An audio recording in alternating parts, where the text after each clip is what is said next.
बिस्मिल्लाहिर्रहमानिर्रहीम। अस्सलाम वालेकुम नाज़रीन, आप यूट्यूब चैनल देख रहे हैं। मैं इमरान खान हूँ। पाकिस्तान तहरीक इंसाफ के एहतजाज के बाद एक दिन गुजर गया और इमरान खान साहब का जेल में केस लगा हुआ था। जेल में जो केस था वहाँ पे क्या सूरत हाल पैदा हुई, इमरान खान साहब ने क्या कहा, ये चीज़ें मैं आपके सामने रखता हूँ। लेकिन पहले ज़रा इसको आप देख लें कि अडियाला जेल में जो तोशाखाना 2 केस है उसकी समाअत हुई और इमरान खान साहब के ऊपर फौरी तौर पर कोशिश की जा रही है कि इस एक और केस में उन्हें सज़ा दी जा सके।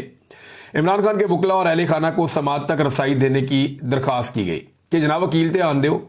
बल्कि इमरान खान साहब के वकील ने यह कहा कि जज साहब सलमान अकरम राजा साहब इमरान खान साहब के फोकल पर्सन हैं इन कानूनी मामलात में और मल्टीपल केसेस चल रहे हैं, उन्हें अंदर आने दिया जाए और दीगर वकला को आने दिया जाए।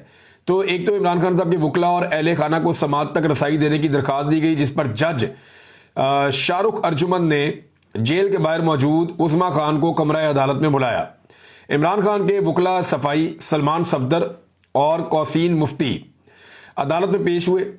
वकील कौसीन मुफ्ती ने नैब के गवाह पर जरा करने के लिए अदालत से मजीद वक्त मांगा, जिसकी स्पेशल प्रोसिक्यूटर उमर मजीद ने मुखालफत की और कहा कि जानबूझकर ट्रायल को तूल देने की कोशिश की जा रही है।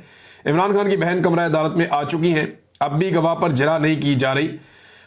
जिन 2 गवाहों को बयान रिकॉर्ड करने के लिए तलब किया गया था वो भी मौजूद है। वकला सफाई वक्त पर कमरा अदालत में भी नहीं आते, इन्हें पाबंद किया जाए। दूसरी जानिब सलमान सफदर ने कहा कि अगर ऐसा ट्रायल करना है तो वो स्टेट कौंसल मुकर्रर करके फैसला दे दें, ना वकला आ सकते हैं ना अहले खाना और ना ही मीडिया। जज शाहरुख अर्जुमन ने जवाबन हौसला दिया है। इमरान खान और बुशरा बीबी भी कमरा अदालत में मौजूद थे। अब ये जिस तरह ट्रायल हो रहा है सारी दुनिया को पता है और पीटीआई को ये लगता है कि उनके साथ इस ट्रायल में भी माजी की तरह ज्यादती होगी। जैसे साइफर वाला मुकदमा बनाया गया, जैसे इद्दत वाला केस चलाया गया, जैसे तोशाखाना का एक और पहले केस चलाया गया, ये वो सारे मुकदमात हैं जो अलकादर वाला भी, ये सारे मुकदमात ऐसे हैं जहां इमरान खान साहब को और उनकी पार्टी को बड़े शदीद तहफ़्फ़ुज़ात रहे हैं। 9 मई के मुकदमात तो वो तो ना 3 में ना 13 में, जिस किस्म के वो मुकदमात हैं उन्हें अगर आप सुने और उन्हें आप पढ़ें तो इंसान के रोंगटे खड़े हो जाते हैं कि इतनी बड़ी मिस्टेक्स जिस मुल्क के अंदर इदारे कर रहे हैं वो मुकदमात में, उन इदारों को क्या रहने का इख्तियार भी है। अजीबोगरीब किस्म की बोंगियां मारी हुई है वहां पे। और अभी तो इतना आगे निकल गई पुलिस, इतनी एडवांस हो गई पंजाब पुलिस के पंजाब में एडवांस में एफआईआर भी हो जाती। वो गुजरपुरा की एक एफआईआर गर्दिश कर रही है, वो 4 तारीख को हो गई थी कि 5 तारीख को ये होने वाला है जनाब, पहले से हमने एफआईआर दे दी है। बहरहाल इमरान खान साहब ने हमें कुछ बातें की। एक तो उन्होंने खुशी का इजहार किया है इमरान खान साहब ने कि इतनी फस्तायत और जुल्म के बावजूद, जबर के बावजूद लोग निकले और लोग अपनी मदद आपके तहत निकले। ये भी इमरान खान साहब ने कहा। इतना जुल्म किसी मार्शल लॉ में भी नहीं हुआ जितना जुल्म अब हो रहा है, ये भी इमरान खान साहब ने कहा।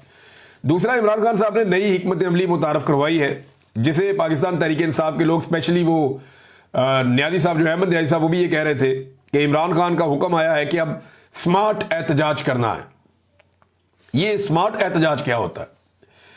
इमरान खान साहब ने सन 2020 में जब कोरोना वायरस आया तो उस वक्त इमरान खान साहब ने कहा था कि स्मार्ट लॉकडाउन हम करेंगे, इससे नुकसान कम से कम होगा और हम अपना टारगेट भी अचीव करेंगे, अपने लोगों की जान भी बचाएंगे। यानी हम नुकसान से भी बचेंगे और हम कोरोना वायरस से भी बचेंगे। ये इमरान खान साहब ने जब स्मार्ट लॉकडाउन का कहा तो इसके ऊपर अपोजिशन ने बड़ा मजाक उड़ाया।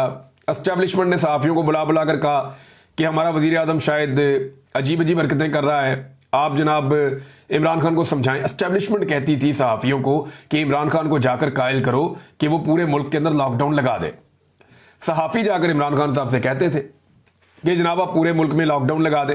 एस्टेब्लिशमेंट सियासतदानों से भी कहती थी, अपोजिशन से भी प्रेशर डालती थी, मीडिया को भी कहती थी, ताकि इमरान खान साहब पूरा लॉकडाउन लगाएं और इमरान खान साहब का पूरा बंदोबस्त हो जाए पाकिस्तान की सियासत में। क्योंकि 2019 में नवाज शरीफ साहब मुकम्मल डील कर चुके थे जनरल बाजवा से, तो अब उन्हें जल्दी थी कि कोरोना के बहाने ही इमरान खान साहब को निकाल दें। लेकिन इमरान खान साहब ने बात इनकी नहीं सुनी और एक स्मार्ट लॉकडाउन की तरफ गए, जिसका शुरू में मजाक उड़ाया गया, लेकिन फिर पूरी दुनिया ने तारीफ की और उन्होंने कहा कि पाकिस्तान एक ऐसा मुल्क है जो दुनिया के टॉप 3 मुल्कों में है जिन्होंने कोरोना वायरस का मुकाबला किया।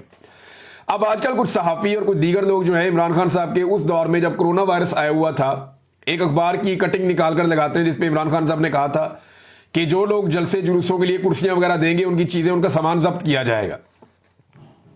और वो सहाफ़ी कोई लिखता है जी हम दायरों में घूम रहे हैं, कोई कह रहा है जी इमरान खान के दौर में भी ऐसा था, कोई कह रहा है जी याद माजी अदाब है यार। अब तो मैं सिर्फ याद दिलाऊं, वो कोरोना वायरस का दौर था। इमरान खान ने तो किसी भी जलसे की परमिशन देने से इनकार नहीं किया, बल्कि वो तो इन चीज़ों को बॉदर ही नहीं करते थे। कोई जलसा करना चाह रहा है, जुलूस करना चाह रहा है, जितने PMLN ने इमरान खान साहब के दौरे हुकूमत में जलसे किए, उनकी तो कोई माजी में मिसाल ही नहीं मिलती। जितने फजल रहमान साहब ने किए, पीपल्स पार्टी ने किए, इमरान खान साहब ने फ्री हैंड दिया हुआ था कि आपने जितने जलसे करने आप करें, लॉन्ग मार्चेस लेकर आने आप लेकर आए। ये जलसे भी करते थे, लॉन्ग मार्च भी लेकर आते थे। तो इमरान खान ने तो जमहूरी होने का सबूत दिया था। लेकिन इमरान खान के मुखालिफिन बहुत ही घटिया निकले और उन्होंने तमाम जमहूरी इकदार जो हैं उन्हें पामाल किया है, सिर्फ इमरान खान की मुखालफत में और उसके खौफ की वजह से, उसकी मकबूलियत की खौफ की वजह से। और उनको क्या मसला है, इन्हें लगता है जब तक इमरान खान है या उसकी मकबूलियत है, सियासत में इनकी दाल नहीं गलेगी। तो वो जनाब, वो जो कटिंग जो है वो इस वक्त पेस्ट करके तो प्रोपेगेंडा किया जाता है, वो कोरोना वायरस के टाइम की है। और आज अगर कोई मना करता है तो आप उसके साथ इसका मुवाजना नहीं कर सकते। किसी की जान बचाने के लिए आप ये कह रहे हैं कि लोगों को आप इकट्ठा ना करें। बहरहाल स्मार्ट लॉकडाउन के बाद इमरान खान साहब ने स्मार्ट एहतजाज की कॉल दी है। वो ये कहते हैं स्मार्ट एहतजाज करें, यानी आपने गिरफ्तार नहीं होना और आपका अपना नुकसान नहीं होना चाहिए, लेकिन आप हुकूमत के नाक में भी दम करके रखें। और यानी वो कहते हैं भगा भगा के मारे इन्हें। अब हमारा जो सहाफ़ी तबका है उनको आदत है देखने की कि इकट्ठा हजूम आ रहा है बहुत बड़ा, और ये हजूम आकर खड़ा हो गया, इसको अपने जनाब देखना है और यहां तसल्ली से खड़े होकर इनकी कवरेज करनी है, इनके इंटरव्यूज करने और चला देना है। अब इसके लिए मीडिया को एस्टेब्लिशमेंट की मिन्नतें करनी पड़ेंगी कि जनाब उनको इकट्ठा तो होने दें, हमने उनसे बात करनी है। एस्टेब्लिशमेंट ने सारे रास्ते बंद कर दिए हैं। अब एक ही रास्ता है पाकिस्तान तहरीक इंसाफ के पास कि वो एहतजाज करें और पुलिस के आने से पहले निकल जाएं, या रैलियां निकालें, छोटी मोटी एहतजाज करें, मुख्तलिफ शहरों में, मुख्तलिफ देहात में, अलग अलग जगह पे करें। वो उन्होंने किया है। अब ये सिलसिला आगे बढ़ेगा तो पाकिस्तानी एक नई तरह की सियासत देखेंगे, एक नए तरह का एहतजाज देखेंगे, जिसके लिए ना तो पाकिस्तानी मीडिया ट्रेंड है और जिसके लिए ना तो पाकिस्तान का सिस्टम पहले से ट्रेंड है और ना इन्होंने ऐसी चीज़ पहले विटनेस की है। इमरान खान साहब ने पाकिस्तान की सियासत में बहुत सारी ऐसी चीज़ें मुतारफ करवाई जो इससे पहले नहीं थी। सबसे बड़ा जो इमरान खान साहब का कंट्रीब्यूशन है पाकिस्तान की सियासत में, वो मिडिल क्लास को सियासत के अंदर लेकर आना है। मिडिल क्लास जो सियासत से अपने आप को इरेलीवेंट रखती थी, यहाँ पे एक मिडिल क्लास के अंदर मशहूर जुमला होता था, मैं तो बिल्कुल गैर सियासी हूँ भाई मैं तो बिल्कुल सियासत में नहीं हूँ भाई। यानी ये बड़ा फख्र समझते थे लोग के भी सियासत से मेरे से सियासी बात कोई ना करे, तो गाली समझते थे लोग इसको। तो इमरान खान साहब ने लोगों को इस तरफ तवज्जो दिलवाई, उन्हें लेकर आए, और अभी वही मिडिल क्लास जो है वो गले की हड्डी बनी हुई है, ना वो निगली जाती है ना उगली जाती है एस्टेब्लिशमेंट से। ये मिडिल क्लास इतनी रेलिवेंट हो गई है कि बाकी सारे के सारे इररेलिवेंट हो गए हैं, और ये पाकिस्तान चलाने वाले लोग हैं, तगड़े लोग हैं। भारत इमरान खान साहब ने अब स्मार्ट एहतजाज का हुक्म दिया अपनी पार्टी को और कहा जी भगा भगा के मारेंगे। और इमरान खान साहब का केस जो है वो अब 9 अगस्त तक मुलतवी हो गया है। इमरान खान साहब ने जो कारकर्दगी है कारकुनों की, उससे इमरान खान साहब ने कहा जी कि वो मुतमईन है। फिर एक और चीज़ जो इमरान खान साहब ने दोहराई है, बाद लोग इससे इख्तलाफ कर रहे हैं कि पाकिस्तान तहरीक इंसाफ को कोई भी मैदान खुला नहीं छोड़ना चाहिए, बल्कि जहां जहां पे ज़िमनी इलेक्शन होते हैं वो लड़ने चाहिए। मैदान तो वाकई खाली नहीं छोड़ना चाहिए, और जहां ज़िमनी इलेक्शन होते हैं वो आपको लड़ना चाहिए। पॉलिटिकल पार्टी यही कर सकती है, मजीद एक्सपोज कर सकती है। लेकिन देखें अब ये करेंगे क्या, ये PTI के साथ इलेक्शन लड़ेंगे और धांधली करके इलेक्शन जीतेंगे, और इलेक्शन जीतने के बाद अनाउंस करेंगे कि देखें जनाब इमरान खान की मकबूलियत खत्म हो गई है, मरीम नवाज ने पता नहीं कितनी खिदमत कर दी है और पता नहीं कितने लोगों के पाँव दबा दिए हैं, उसके बाद देखें अब आप ये हुकूमत बन गई और ये जनाब हमारी सीटें आ गई, अब तो अगली दफ़ा हमारी हुकूमत बनेगी। वो एक परसेप्शन बिल्डिंग करना चाह रहे हैं इमरान खान साहब, शायद उसको अवॉइड करना चाह रहे हैं कि होना तो वही है जो एस्टेब्लिशमेंट ने फैसला कर लेना, लिहाजा इसको रोका जाए। अब ये सिलसिला चलेगा कब तक? देखिए ये जो एहतजाज हो रहे हैं इनका सिलसिला चलेगा जब तक मौजूदा फौजी की आदत है। और ये मैं नहीं कह रहा, ये बहुत सारे जो टाउट्स हैं वो भी ये कहते हैं, जो फौज की तरफ से आगे खबरें देते हैं ज़राए से, वो भी ये कहते हैं कि जब तक आसिम मुनीर है तब तक आप ये सोचे भी ना कि पाकिस्तान में पाकिस्तान तहरीक इंसाफ या इमरान खान साहब के लिए कोई रास्ता निकलने वाला है। मौजूदा आर्मी चीफ अगर 2025 में नवंबर में रिटायर हो जाते हैं और एक नया आर्मी चीफ आता है, तो हो सकता है कि आने वाला आर्मी चीफ जो है वो अपनी पॉलिसी को तब्दील करे और पाकिस्तान तहरीक इंसाफ के खिलाफ जो कुछ हो रहा है उस जालिमाना सिलसिले को रोके, तो चीज़ें नॉर्मल भी हो सकती हैं। लेकिन हो सकता है कि जो आए वो इस पॉलिसी को कंटिन्यू करे। अच्छा, ये भी हो सकता है कि आसिम मुनीर साहब जाएं ही ना और वही कंटिन्यू कर लें। तो अगर आसिम मुनीर साहब कंटिन्यू करते हैं तो फिर ये तो सबको पता है कि जो उनकी पॉलिसी है वो तो तब्दील होनी नहीं है। ये पॉलिसी खौफ पे मबनी है, क्योंकि एस्टेब्लिशमेंट को ये लगता है कि इमरान खान उनके रास्ते की सबसे बड़ी दीवार है और अगर उनके लिए कोई मुसीबत खड़ी कर सकता है तो वो इमरान खान है। लेकिन इस सब में जो बड़ा चैलेंज है वो ये है, जो पिछले तकरीबन 3 साल से चल रहा है, 3.5 साल से, वो ये है कि मुल्क चलाना एक बहुत बड़ा मसला बन गया है। यानी मईशत ये खड़ी नहीं कर पा रहे। मईशत की हालत आपके सामने, ज़र मुबादला के ज़खायर आपके सामने, सारा लोगों का पैसा दूसरे मुल्कों का हमने लाकर जमा किया हुआ है अपने ख़जाने में। पाकिस्तान का अपना उसके अंदर कोई कंट्रीब्यूशन नहीं है। अगर ये मुल्क अपना पैसा वापस ले, जिस पे आप बहुत भारी कर्जा उसके ऊपर सूद देते हैं, अगर वो पैसा वापस लें तो आप तनख्वाहें भी अदा नहीं कर सकते। खुदा न खास्ता ये सूरत हाल पाकिस्तान की बनी हुई है। तो जो ख्वाजा आसिफ ने कहा था कि अमलन पाकिस्तान डिफॉल्ट हो गया, वो बात उन्होंने उस वक्त गलत नहीं की थी। फिर महंगाई में जो इजाफा हो रहा है ये वापस नहीं हो सकता इस वक्त। चीनी की आप मिसाल ले लेना, हुकूमत की पॉलिसी की वजह से 80 रुपए किलो वाली चीनी अब 210 रुपए, 205 रुपए और बाज़ जगह पे इससे भी महंगी बिक जाती है। और आने वाले दिनों में जो चीनी इंपोर्ट की जा रही है उसके बारे में कहा जा रहा है कि वो 225 तक या इससे ऊपर जाएगी। और फिर जब पाकिस्तानी अपनी चीनी बनाएंगी, शुगर मिले, तो वो भी मुनाफा कमा के कुछ कीमत कम भी कर देंगे, तो उस वक्त भी आवाम के ऊपर बोझ रहेगा। तो ये महंगाई कम होने वाली तो नहीं है। गुर्बत में जो लगातार इजाफा हो रहा है, लगभग आधे पाकिस्तानी अब गुर्बत की लकीर से नीचे चले गए। ये भी ठीक होने के इम्कान कम है, क्योंकि मायूसी है। एक गवर्नेंस के बड़े संजीदा मसाइल हैं। हुकूमत अपना हर काम करते हुए यही सोचती है कि इमरान खान का क्या बनेगा, या इमरान खान को नीचा दिखाने के लिए वो क्या कर सकते हैं। जब आपकी सारी पॉलिसीज पाकिस्तान के 25 करोड़ अवाम के लिए नहीं, जेल में बैठे हुए एक लीडर के लिए है, तो फिर उन पॉलिसीज में खराबियां होती हैं और उनकी वजह से हालात बेहतर होने की वजह से खराब होते हैं। दहशतगर्दी जो है वो बढ़ती चली जा रही है, कंट्रोल नहीं हो रही। अभी एक और मेजर साहब शहीद हो गए, इंतहाई अफसोसनाक वाकया है। बार बार इस तरह के वाकयात हो रहे हैं, ऊपर नीचे शहादतें हो रहे हैं फौजियों की, और अवामी शिकायत जो है वो भी बढ़ती जा रही है दहशतगर्दी को लेकर। यानी जो कबायली लोग हैं वो अब चाहते ही नहीं है कि वहां पे ऑपरेशन हो, वो ऑपरेशन के सख्त खिलाफ हैं। और दूसरी तरफ जनाब ऑपरेशन भी किए जाते हैं और दहशतगर्दी भी कंट्रोल नहीं होती। इन सारी चीजों को अगर आप प्लस माइनस करके देखें, बेरोजगारी में भी इजाफा हो रहा है लगातार, और पाकिस्तानी पाकिस्तान छोड़ छोड़ के भी जा रहे हैं। एक रिपोर्ट है और ये गल्फ न्यूज में है। ये रिपोर्ट आप देखें ना कि सिर्फ 6 महीने के अंदर, ये खलीजी अखबार है गल्फ न्यूज, और मैं अभी आपको एक और इस हवाले से इंकशाफ करता हूं आपके सामने।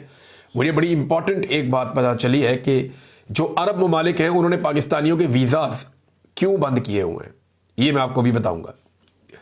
सिर्फ 6 महीने में 3.5 लाख पाकिस्तानी बैरून मुल्क मुंतकिल हो चुके हैं। ये खलीजी अखबार गल्फ न्यूज का दावा है। मुल्क छोड़ने वाले अफराद में आला तालीम याफ्ता अफराद समेत इंतहाई तकनीकी अफराद भी शामिल हैं, जबकि डॉक्टर समेत नर्सेज के मुल्क छोड़े जाने से मुल्क के निज़ाम सेहत में भी मसाइल बढ़ने लगे हैं। ज़्यादातर अफराद की तरजीह बरतानिया, कनाडा और खलीजी ममालिक हैं। अब मैं आपको बताता हूं कि ये जो कई अरब ममालिक हैं वो पाकिस्तानियों को वीज़ा क्यों नहीं दे रहे। पाकिस्तानी जाना चाहते हैं ना यहाँ अरब ममालिक में, कई ममालिक ने तो पहले से बंद किए हुए थे, कई ने अब बंद किए हुए हैं, वो वीज़ाज नहीं दे रहे पाकिस्तानियों को। उन्होंने पॉलिसी बहुत सख्त कर दी है पाकिस्तानियों के लिए। ये क्यों हो रहा है, ज़रा इसके बारे में आप सोचें। ये खलीजी ममालिक को तो सस्ती लेबर चाहिए होती है और वो तो तरक्की कर रहे हैं, उनके तो धड़ाधड़ प्रोजेक्ट आ रहे हैं। तो पाकिस्तानियों को इस वक्त वीज़ाज क्यों नहीं मिल रहे और इतनी सख्ती क्यों हो गई है। देखें, पाकिस्तानी पाकिस्तान छोड़ छोड़ कर जा रहे हैं। फील्ड मार्शल ने कहा था ये ब्रेन गेन है, मेरी समझ में आज भी उनकी वो बात नहीं आई, मैं हैरान होता हूं। लेकिन इस ब्रेन ड्रेन को रोकने के लिए पाकिस्तान ने, ये मुझे एक खलीजी मुल्क से ये बात पता चली, मैं नाम नहीं लूंगा क्योंकि जिन लोगों ने मुझे बताया फिर उन्होंने कहा था कि अभी आपने नाम नहीं लेना, लेकिन मैं आपको ये बता देता हूं कि एक खलीजी मुल्क है, वहां पे मेरे एक दोस्त हैं, वो कुछ वीज़ाज के लिए काम करते हैं और उनके वहाँ का जो होम ऑफिस है उसमें बड़े अच्छे ताल्लुकात हैं।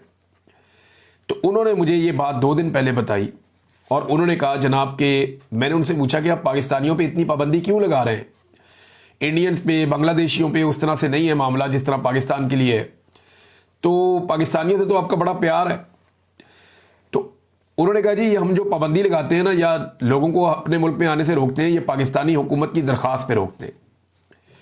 क्योंकि पाकिस्तान से लोग बहुत बड़ी तादाद में मुल्क छोड़कर जाना चाहते हैं, धड़ाधड़ लोग अपने पासपोर्ट बना रहे हैं और निकलना चाहते हैं।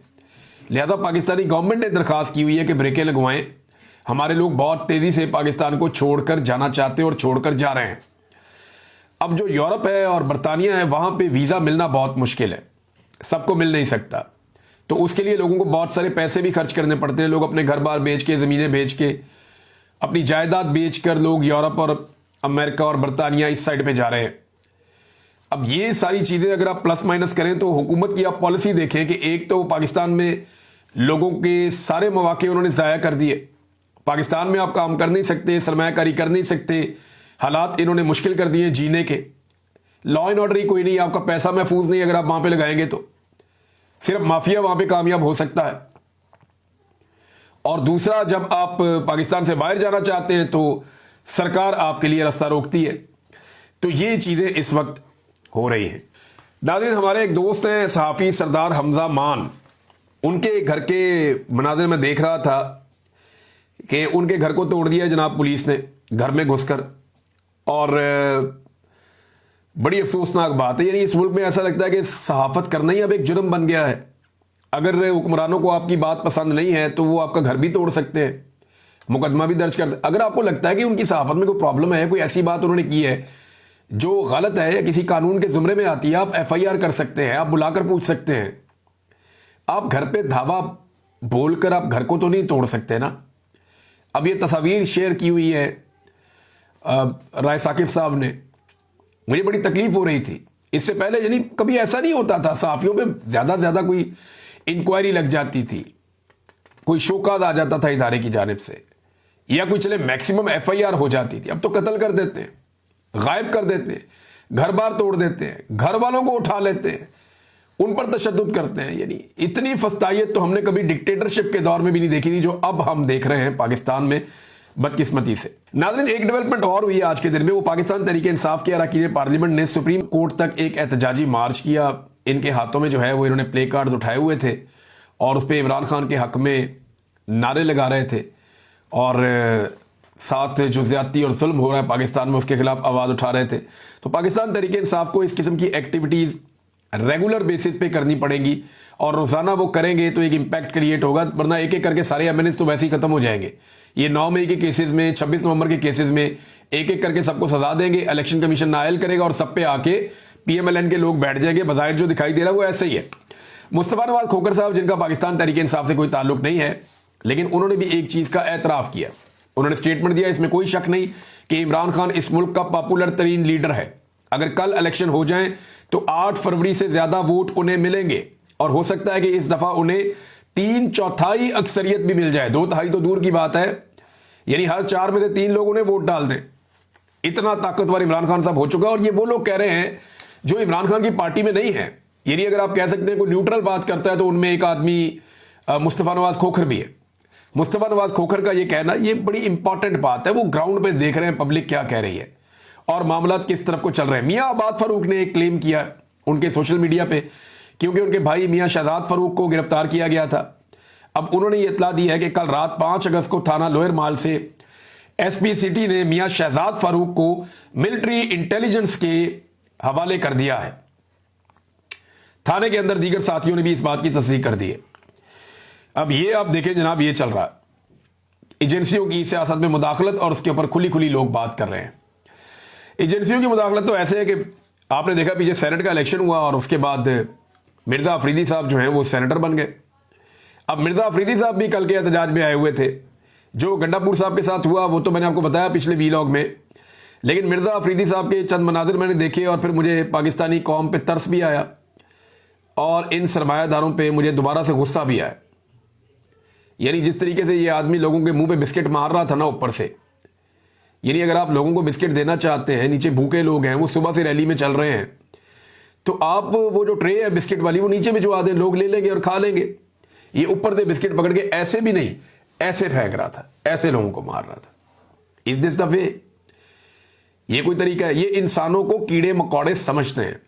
ये सरमायादार, एस्टेब्लिशमेंट, ब्यूरोक्रेट्स, रवायती सियासतदान, ये पाकिस्तानी अवाम को जो है ये समझते हैं ये कीड़े मकोड़े, और ये हमारे लिए नारे लगाएंगे, ये एक बिस्किट के ऊपर, एक बिरयानी की प्लेट के ऊपर, ये थोड़े से पैसों के ऊपर, 2-4 हज़ार के लिए, थोड़ा सा अपना छोटा सा काम करवाने के लिए, एक नौकरी के लिए सारी जिंदगी हमारी गुलामी करेंगे।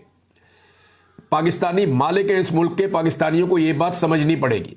जब तक पाकिस्तान में मेरिट नहीं आएगा, इस तरह के लोग हमारे ऊपर मुसल्लत रहेंगे। और ये तोहफा पाकिस्तान तहरीक इंसाफ ने अवाम के ऊपर मुसल्लत किया है, जो ऊपर से बिस्किट लोगों के ऊपर ऐसे फेंक रहा है जैसे एहसान कर रहा है। मुझे तकलीफ हुई है विजुअल देखकर। अब तक के लिए इतनी, अपना ख्याल रखिएगा, अपने इस चैनल का भी। अल्लाह हाफ़िज़।